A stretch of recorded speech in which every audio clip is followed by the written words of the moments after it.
global advertiser for innovative outdoor solutions.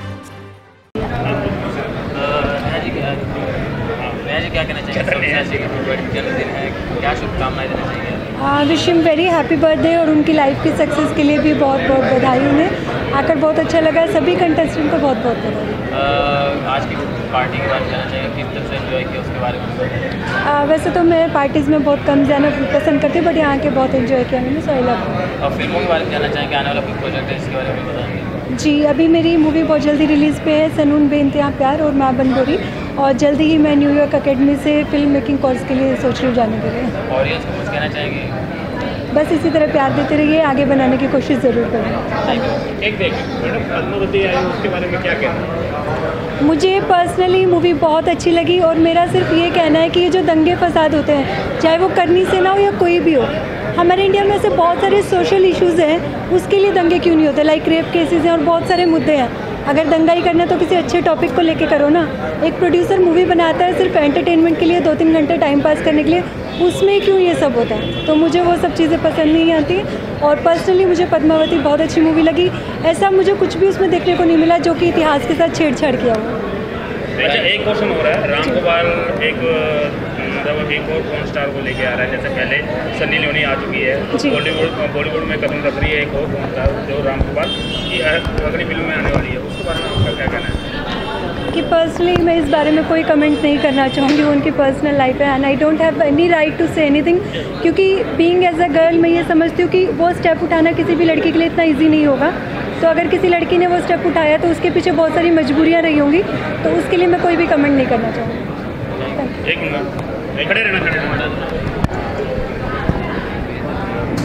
क्या जी?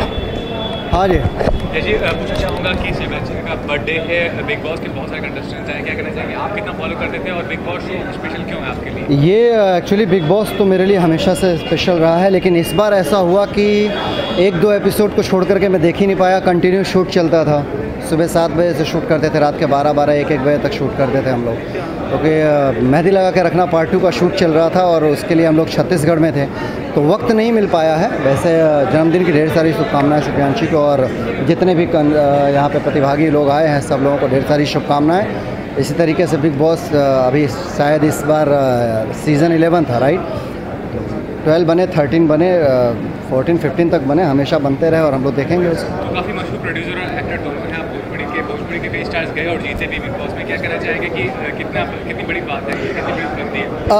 बिल्कुल, big boss की जब शुरुआत हुई थी तो हमारे भोजपुरी हीरो लोगों से ही हुआ था। पहला रवि भैया थे शायद पहले में, उसके बाद मनोज भैया आए थे। तो भोजपुरी के हमेशा से कलाकार उसमें हिस्सा लिए हैं।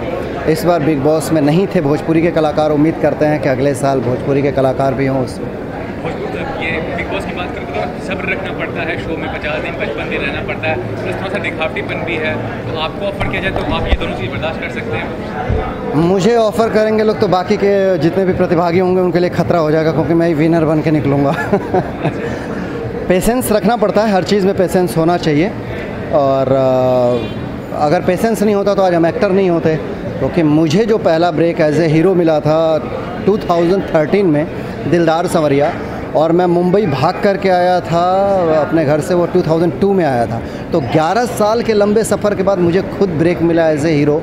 तो 11 साल अगर मेरे अंदर पेशेंस नहीं होता तो शायद मैंने मुंबई में 11 साल नहीं निकाले होते। बड़े मुश्किल भरे वो दिन थे जिन्हें अब याद नहीं करना चाहता हूँ। ईश्वर ने अगर 2 वक्त की रोटी दी है तो उसको इंजॉय करना चाहता हूँ, ना कि अपने दुख भरे दिन याद करना चाहता हूँ।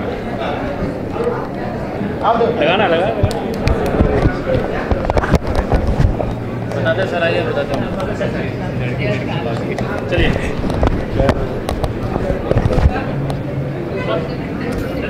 भाई अपने इंडस्ट्री का सवाल पूछिए। मैं चाहूँगा कि शेफ जी का बर्थडे है, बहुत सारे कंटेस्टेंट है बिग बॉस की, क्या कहना चाहेंगे? आप कितना फॉलो करते हैं और बिग बॉस की ऐसी कोई खास बात जो आपको अच्छी लगती हो और ऐसी कोई बुरी बात जो आपको बहुत बुरी लगती है? नहीं, बिग बॉस में बुरी बात होती तो फिर बिग बॉस इतने दिन तक सस्टेन नहीं करता, आगे तक इतना बड़ा है। एक एंटरटेनमेंट शो है जिसको लोग देखते हैं, मज़ा लेते हैं। हर साल एक स्टार पैदा होता है, अब वो कितने दिन तक टिकता है ये नहीं जानता हूँ, लेकिन हर साल बिग बॉस से एक स्टार पैदा होता है जिसकी शुरुआत शुरुआती जो पहला एपिसोड था उसमें रवि किशन जी ने की थी।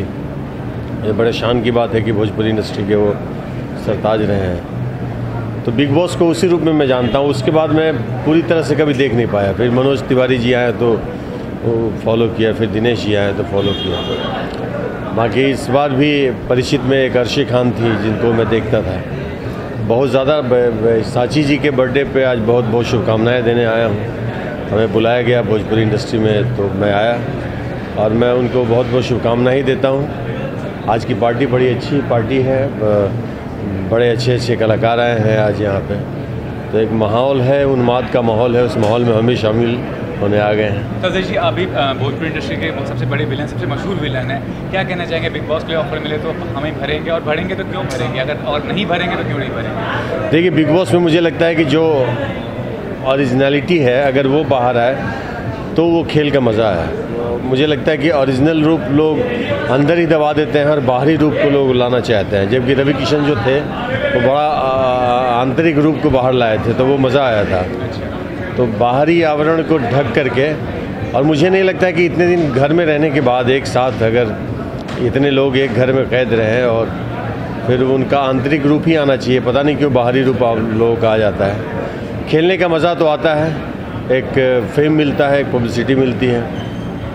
तो मैं ये नहीं कहूँगा कि मुझे अगर ऑफ़र मिले तो मैं नहीं करूँगा, लेकिन मुझे लगता है कि शायद उस ऑफ़र के लायक मैं अभी हूँ नहीं। तो जब होऊंगा तो मिलेगा तो देखा जाएगा।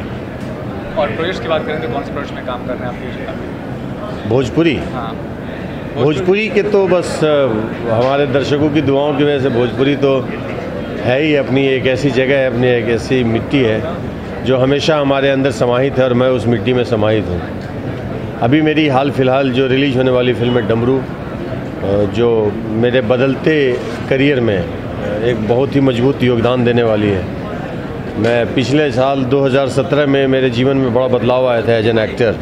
वो बदलाव आगे कंटिन्यू बहुत मजबूत रूप लेने वाली है। तो फिल्म डमरू से जो इस साल रिलीज होने वाली है, इसके बाद धर्मात्मा है, आवारा बलम है, बहुत सारी फिल्में हैं। मज़ा आ रहा है काम करके, जो लुत्फ़ लेना है। मेरे हिसाब से मेरा ये मानना है कि मैं एक अभिनेता के रूप में हर रोज़ काम न करूं, लेकिन जो भी करूं वो सबसे पहले आत्मसंतुष्टि मिले। तो मैं उस पर ज़्यादा विश्वास रखता हूं। काम वही करूं जिसमें पहले खुद को खुशी मिले, खुद को शांति मिले।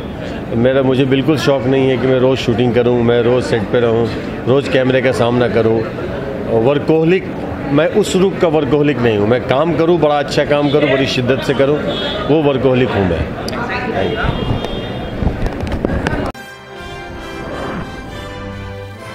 Global Advertiser for innovative outdoor solutions.